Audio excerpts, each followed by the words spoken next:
Bismillahirrahmanirrahim. This is me, Muhammad Farooq, lecturer, Department of English, Aptabad University of Science and Technology. Dear students, today's selected theme is literary devices.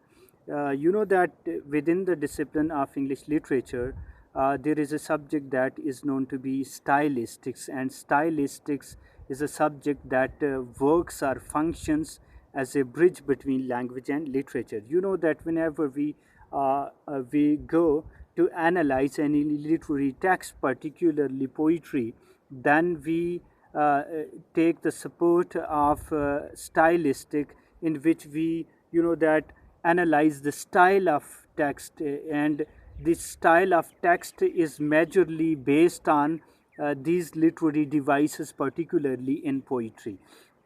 So in that discipline of stylistic, there is a concept of foregrounding. You know that foregrounding is basically a kind of use of language in a very abnormal way.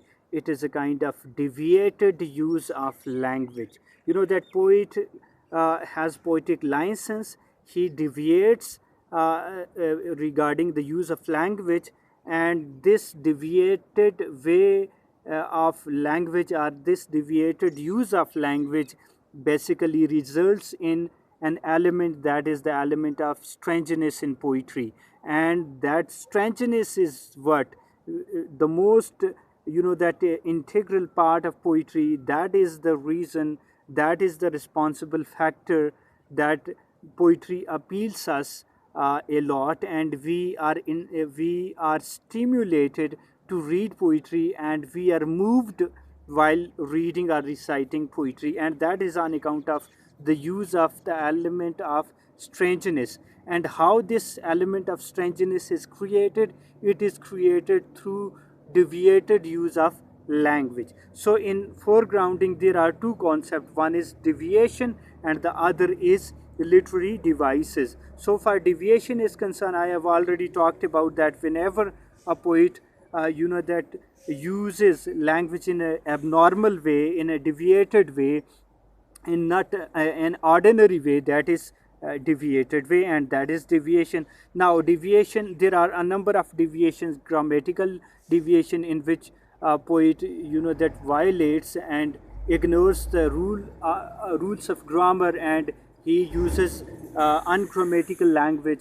Then there is semantic deviation, that meaning are given to non-living things, that the qualities of human being are given to non-human being, to those things which are not capable of those meanings. This is semantic deviation. Then there is geographical deviation. While the composition of the poetry, poet composes poem in a very abnormal way, in a very that odd way, and in a very strange way, like the poetry of E. Cumming, a very celebrated American poet. And then there are that a number of other deviations as well. So far the other part of foregrounding is concerned, that is literary devices. And literary devices, that they work beautifying the words, they work as a beautifying the lines of poetry, and they are that they are the bullets with poet, through which he fires on the heart of reader, and he appeals the reader, he captures the attention of the reader. These literary devices, they are basically that they enhance the beauty of poetry. They are the poetic that they are the poetic conditions with in the hand of poet. So far literary devices or poetic devices are concerned, there are a number of literary devices, like simile, metaphor, personification, allusions. That for example, simile, when poet compares two unlike things in some same that notion. For example, the poet says that her eyes like the reflection of stars. So in that line, poet compares the eyes of someone with the reflection of stars. And similarly, like metaphor, in one of the poems, titled as Hope.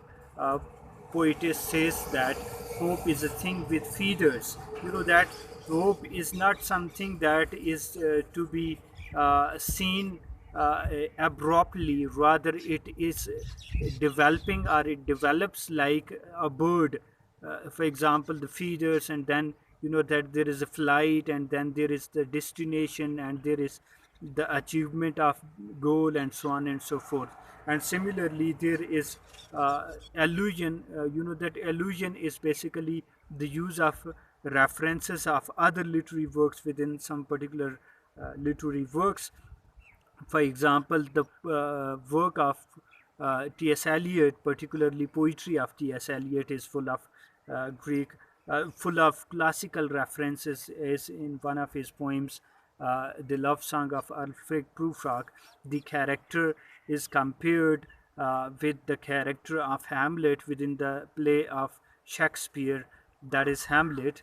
And he says he is unable to take decision, and he ironically says, this is the irony of dialogue, he says somewhere in the poem that I am not Prince Hamlet.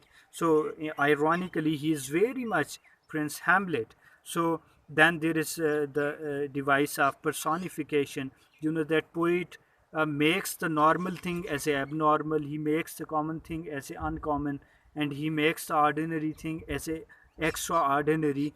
And this is what the beauty, this is what the magic of poetry, this is what the magic of poet. And he generously uses this magic in his poetry, and that is what he brings the reader under the spell, he brings the reader under the magic, and that's the reason we are moved. So personification, that when the quality of living being or human being is given to non-human being and non-living things. For example, uh, udasi bal khole so rahi hai. So in this line, that some quality, the loneliness is given a kind of shape, a kind of body, a kind of structure, like women. So this is what personification. So literary devices are basically those bullets in the hand of poet that he fires at the heart and psychology of reader, and in this way they are moved. I hope that this lecture would be helpful. In the preceding videos, I shall be elaborating literary devices and deviations in a very detailed way with the reference of different literary works. Thank you so much.